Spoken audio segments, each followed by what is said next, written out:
In a quiet village near Belgaum, Karnataka, there lived a young woman named Charulata.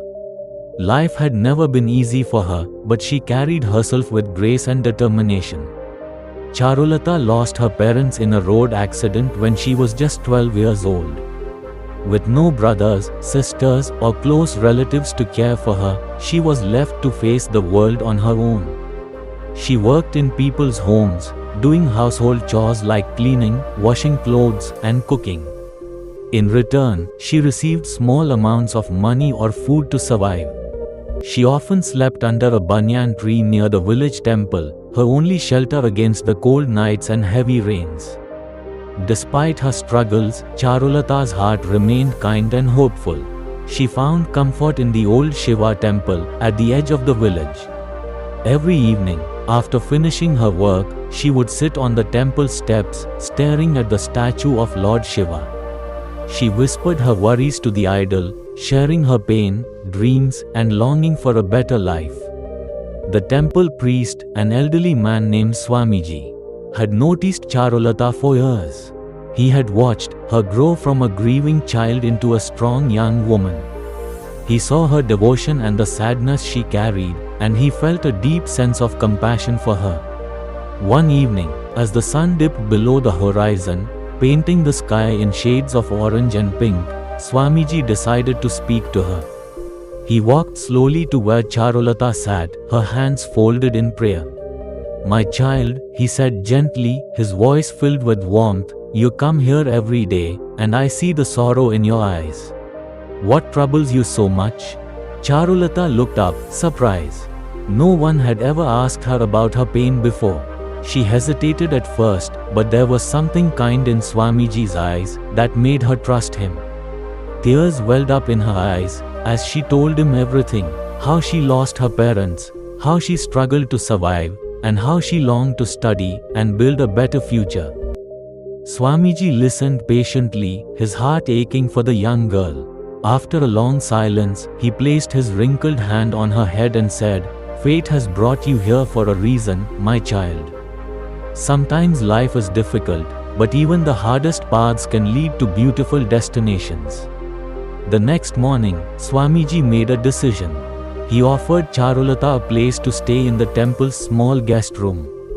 In return, she could help with temple chores, cleaning, arranging flowers, and assisting with rituals.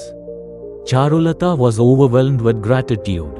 For the first time in years, she had a roof over her head and food to eat without begging or working in harsh conditions.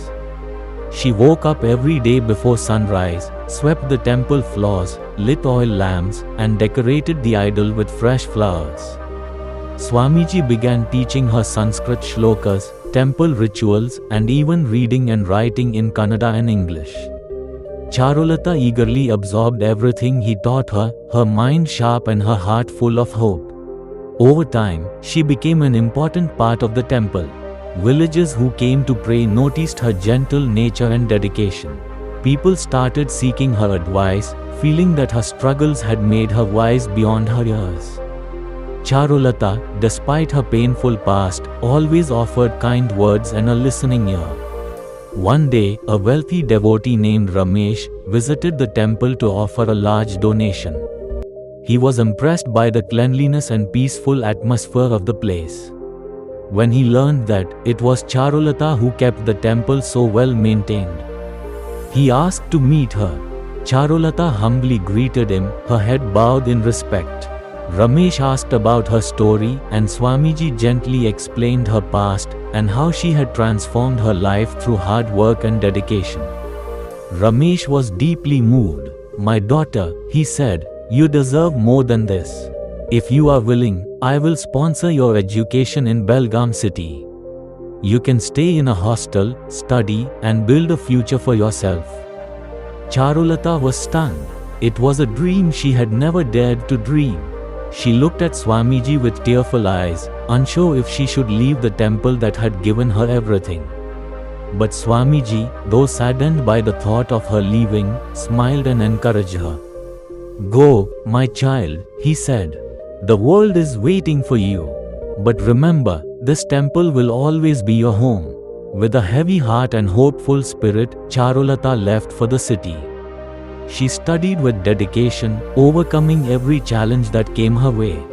She completed her education and became a social worker, determined to help children who, like her, had lost everything. Years passed, and Charulata returned to her village, not as the orphaned girl who once struggled to survive, but as a beacon of hope for others. She started a school for underprivileged children, providing them with free education, food, and a safe space to grow. She made sure no child in the village would suffer the way she had. Swamiji, now old and frail, watched her success with immense pride. Charulata visited him every week, bringing fruits, sweets, and flowers for the temple. She sat with him on the same stone steps where she had once cried in despair, now sharing stories of the children she helped and the lives she changed. One evening, as the sun set over the village, casting golden rays over the temple, Charulata knelt before Swamiji and touched his feet in reverence. "Swamiji," she whispered, her voice trembling with gratitude, "you changed my life. I would have been lost without your kindness." Swamiji placed his trembling hand on her head and smiled. "It was not me, my child," he said softly. "It was fate. But fate only opens doors. It was your courage and goodness that walked through them." Charulata wiped her tears and looked at the temple, the place where her destiny had changed.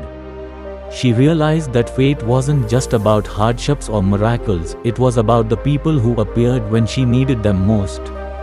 And as she stood there, watching the sky turn from gold to purple, she whispered a silent prayer of thanks to Swamiji, to the temple, and to the unseen force that had guided her through darkness into the light. For fate, no matter how cruel at first, had led her to her true purpose. And Charulata, the orphaned girl who once had nothing, had become a symbol of hope for an entire village. If you found this video helpful, don't forget to like, subscribe and hit that notification bell. Thank you so much for watching this video.